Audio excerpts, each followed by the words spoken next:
Moving south of Algeria, and several thousand French troops are helping Mali's army advance against Islamist rebels. Mali's military had effectively lost control of the northern part of the country, an area the size of Spain, after decades of fighting a low-level separatist insurgency. Islamist militias pushed aside the separatists and imposed Sharia law throughout the north. When these Islamists began to head towards southern Mali, French and West African nations intervened.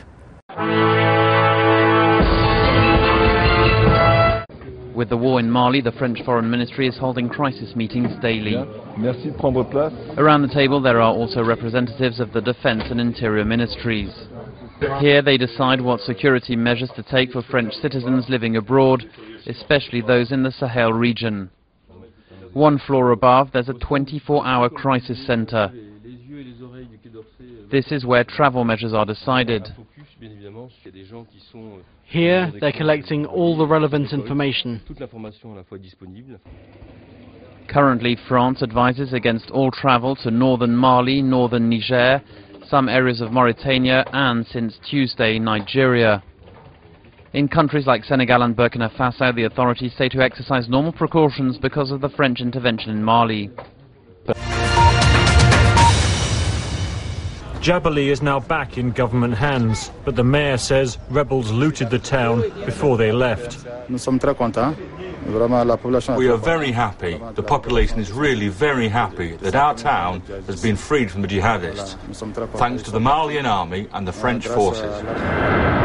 More than 2,000 French troops are now in Mali. This deployment arrived on American planes. The entire operation has been planned and executed extremely quickly. France's leading counter-terrorist judge, who's investigated Islamist groups in North Africa, says the mission started as an emergency response. France didn't want to go alone at the beginning in Mali, but there was no choice. Because can you imagine all these Islamic groups in Bamako?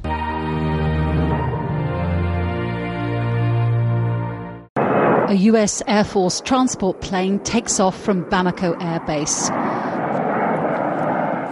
Tangible proof of the growing support that the United States is giving to the French intervention in Mali. The Americans, along with Britain and France, are helping to transport French troops and equipment.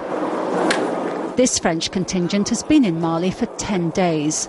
They've got their kit, now they're waiting for their marching orders.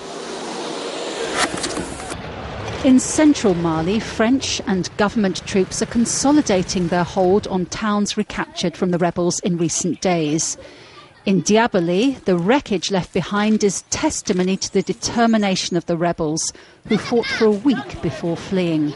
And now a second front is opening against the rebels from Niger in the east. This base is just 100 kilometres from the border with Mali, and soon these Nigerian troops will be joined by a contingent from Chad, experts in desert combat.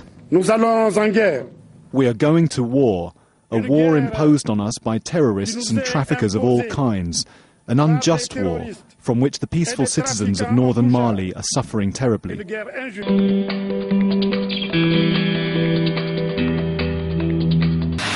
At UN level, Secretary-General Ban Ki-moon warned against compromising the organization's neutrality.